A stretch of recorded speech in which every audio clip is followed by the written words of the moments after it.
மாதா பிதா குரு தெய்வம் நால்வரையும் வணங்கி அகில உலக மகளிர் ஜோதிடரணி தலைவி ஜோதிட கலையரசி திருமதி கே.எஸ். கிருஷ்ணவேணி அம்மா அவர்களுக்கும் 22வது பட்டிமன்றத்தில் கலந்து கொள்ள வந்திருக்கும் அனைத்து சகோதரிகளுக்கும் நாமக்கல் மாவட்டத்திலிருந்து அமுதாவின் மாலை வணக்கம். நான் மறைவு ஸ்தானத்தில் வீரியம் பெற்றது 8ஆம் பாவகமே என்ற தலைப்பில் பேச வந்துள்ளேன். ஜோதிடத்தில் பாவ ரீதியாக ஒரு ஜாதகத்தை ஆராயும் போது லக்னத்திற்கு 3, 6, 8, 12ஆம் இடங்கள் மிகவும் மோசமான இடங்களாக கருதப்படுகின்றன. 3ஆம் இடம் அரைமறைவு ஸ்தானம், 6, 8, 12ஆம் இடங்கள் முழு மறைவு ஸ்தானங்கள் ஆகும். ஜாதகத்தில் முக்கியமான இடங்கள் லக்ன கேந்திரங்களே. ஏனென்றால் லக்னம் ஜாதகனின் ஆசைகள், விருப்பங்கள், சுய முயற்சிகள், தனிப்பட்ட ஈடுபாடுகள் இவைகளை குறிக்கும். ஜாதகனுக்கு விதி நன்றாக இருக்க வேண்டும் அல்லது சொந்த முயற்சியாவது இருக்க வேண்டும். இரண்டில் ஏதாவது ஒன்று இருந்தாலும் வாழ்க்கை சுமூகமாக ஓடிவிடும். இந்த அடிப்படையில் பார்க்கும்போது லக்னத்துக்கு கேந்திரத்தில் சுப ஆதிபத்தியம் பெற்ற கிரகங்கள் இருந்தால் ஜாதகனுக்கு சுகபோக வாழ்க்கை அமையும். சுப ஆதிபத்தியம் பெற்ற கிரகங்கள் லக்னத்திற்கு 3, 6, 8, 12ஆம் இடங்களில் மறையக்கூடாது. ஏனென்றால் 3, 6, 8, 12ஆம் இடங்களில் மறைந்த கிரகம் லக்னத்தையோ அல்லது 10ஆம் இடத்தையோ பார்க்காது. இதன் காரணத்தினாலேயே 3, 6, 8, 12ஆம் இடங்கள் மறைவு ஸ்தானங்கள் என்று அழைக்கப்படுகின்றன. அசுப ஆதிபத்தியம் பெற்ற கிரகங்கள் லக்னத்திற்கு 3, 6, 8, 12ஆம் இடங்களில் மறைந்தால் சிறப்பு. ஏனென்றால் ஜாதகனுக்கு தீய பலன்கள் எதுவும் நடக்காது. இதன் காரணத்தினாலேயே கெட்டவன் கெட்டிடில் கிட்டிடும் ராஜயோகம் என்னும் வழக்கு சொல் வந்துள்ளது.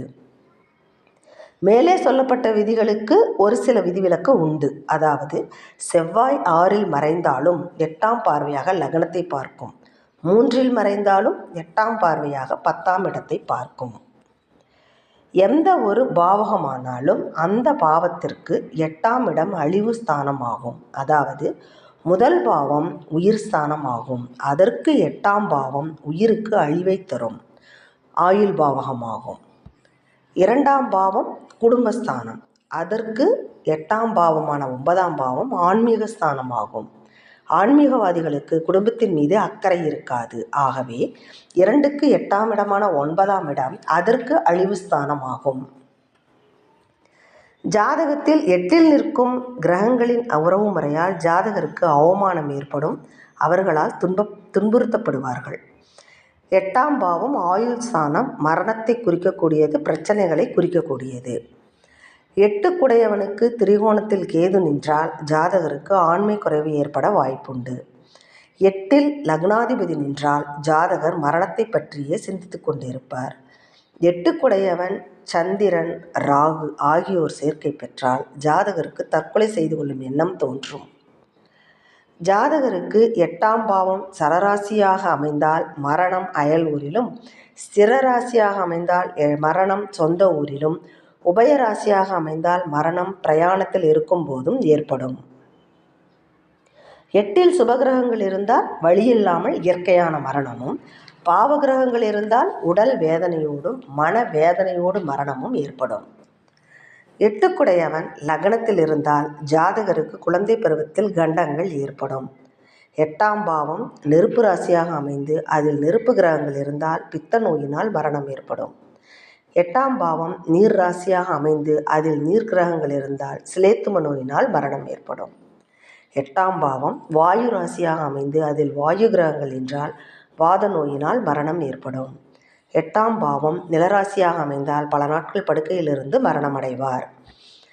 6ஆம் பாவம் கடன், நோய், எதிரி, காயம் ஆகியவற்றை குறிக்கிறது.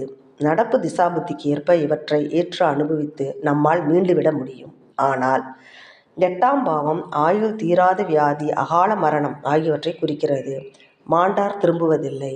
இவ்வுலகில் பிறந்த ஒவ்வொருவருக்கும் கர்மவினைக்கேற்ப மரணம் நிச்சயம். உலக வாழ்வியலில் இறுதி கட்டம் மரணமாகும். ஆகவே மறைவு ஸ்தானங்களில் மிகவும் வீரியமானது 8ஆம் பாவகமே என கூறிக்கொண்டு பட்டிமன்றத்தில் பேச வாய்ப்பளித்த ஜோதிட கலையரசி திருமதி கே.எஸ். கிருஷ்ணவேணி அம்மா அவர்களுக்கு மீண்டும் நன்றி கலந்த வணக்கத்தை கூறிக்கொள்கிறேன். வாழ்க வளமுடன்.